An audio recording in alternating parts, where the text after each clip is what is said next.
Hi there, it's Rob Yates and welcome back to Tetrakey TV. We just had a momentary internet lapse and problem here in wonderful South Africa, where the internet is about as reliable as a chocolate fireguard.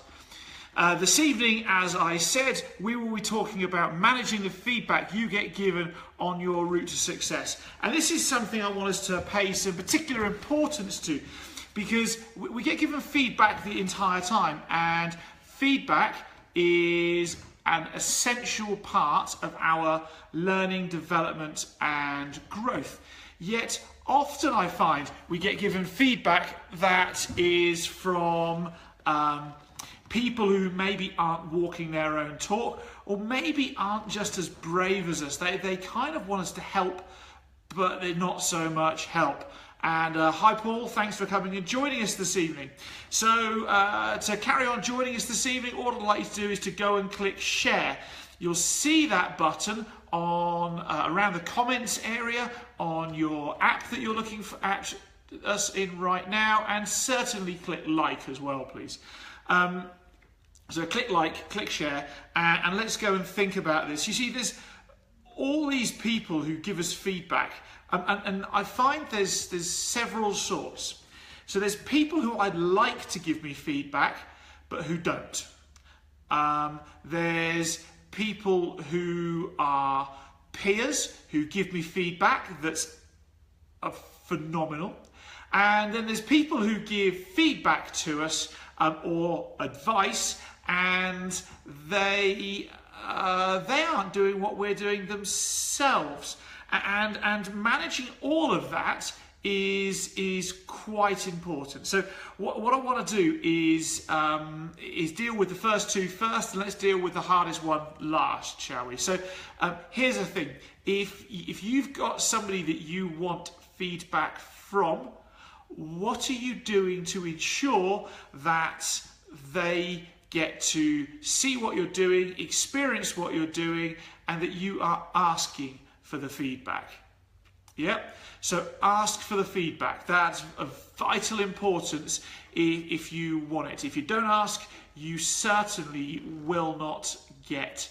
Bear in mind that many of the people that you want to have feedback from may not even be aware that you exist at this point in time, or may simply be too busy to get to it. Whereas if you ask them for it, they know it's important to you, and they will get to it. So let's go on to the next one now, our peer feedback. Peer feedback's beautiful. It's my favourite source of feedback from people who are in the same game, in the same industry, with the same level of commitment.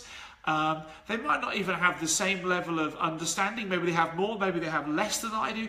But those feedback loops that we need to create and manage are amazing within our industry, or within our people who are equally as successful as we are. In fact, I often make the opportunity to have a beer with 5 or 6 key individuals twice a month, where we all talk about what we've been doing, and we all ask for advice from each other, or guidance, or did you see what I did, etc, etc, etc.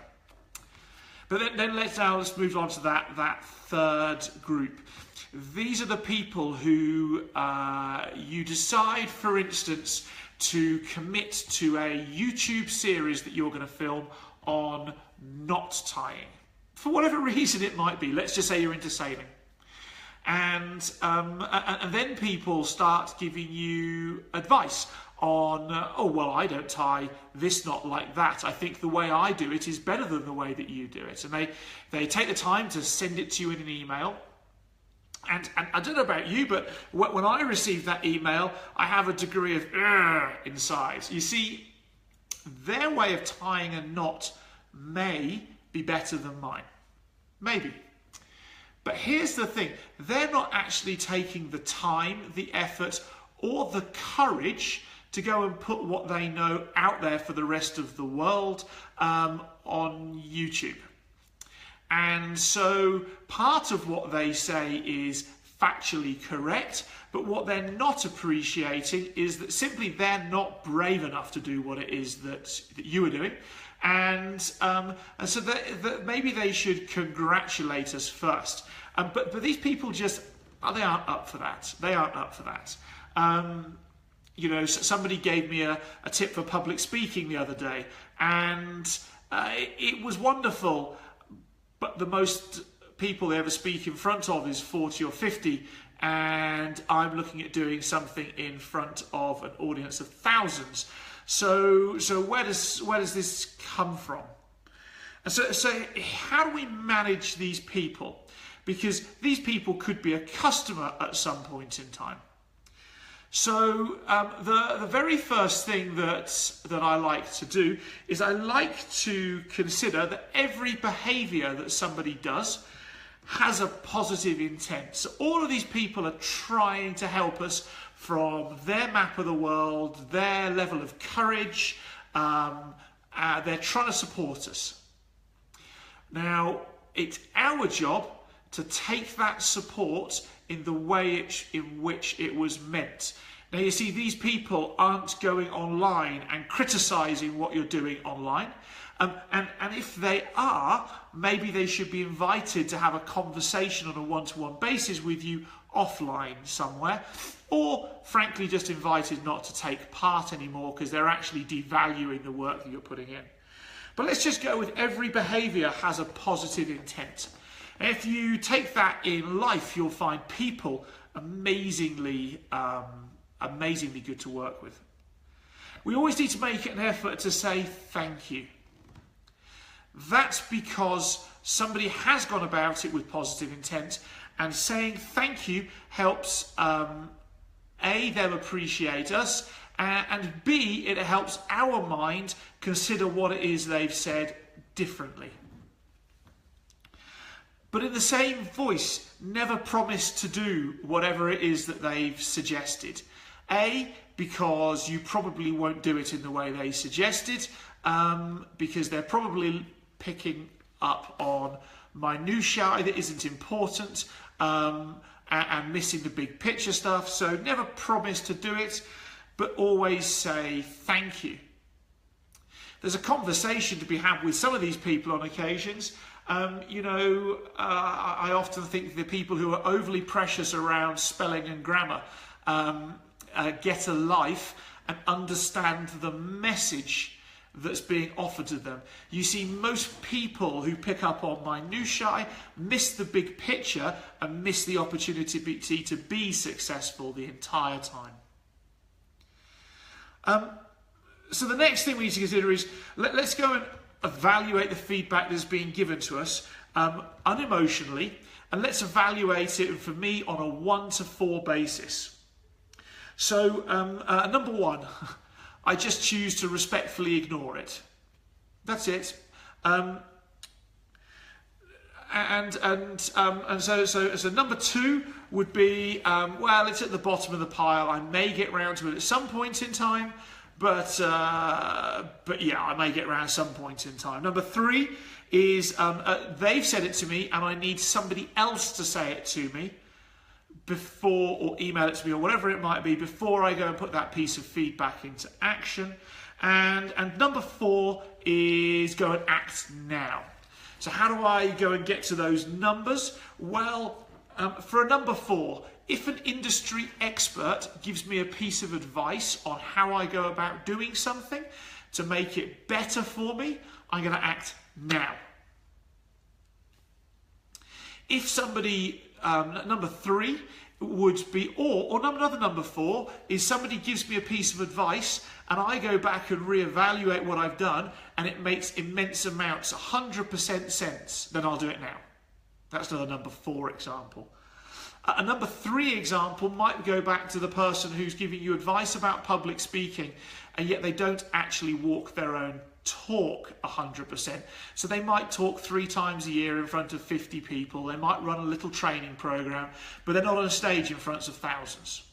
So I might wait for 2 of those bits of advice to come back to me, and definitely from 2 different sources.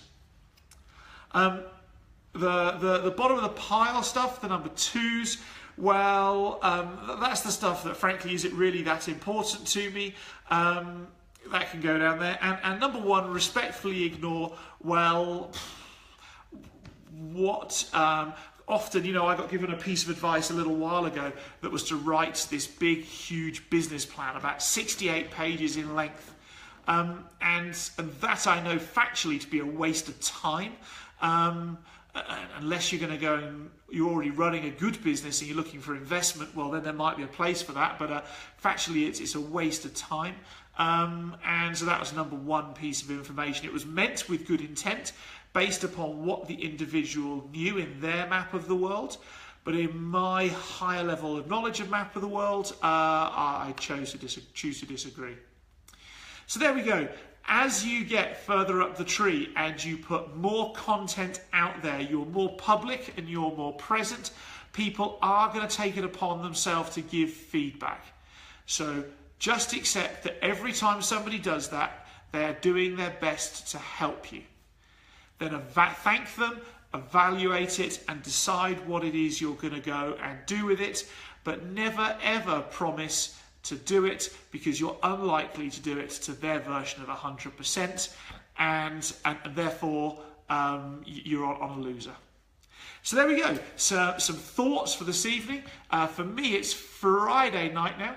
I'm going to go and chill out with my wife for a while. We're going to wrap up Tetrakey TV for this week. And next week, Mark Hopkins will be back in Johannesburg with me. And we're busy juggling pre-making some Facebook Lives for March. So we're busy editing lots at this point in time, because we're both away in the US and Europe and all sorts of places for the next month.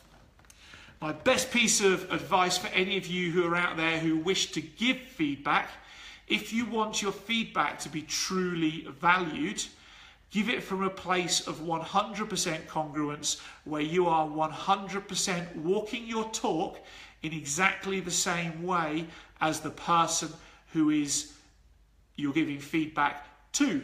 Going back to the knot analogy from the start, if it's on knots, make sure that you're putting yourself out there on a social media platform daily, teaching people how to do knots before you give advice that you want to be valued to somebody who is. So that's it from me. It's been a pleasure. More quality stuff coming to you next week, and have the most brilliant weekend ever. Do some work, do some thought, do some reflection, do some reading, do some note-taking, but in particular, spend time with loved ones, family, and friends. That's it from me. Have a great 2 days. Bye.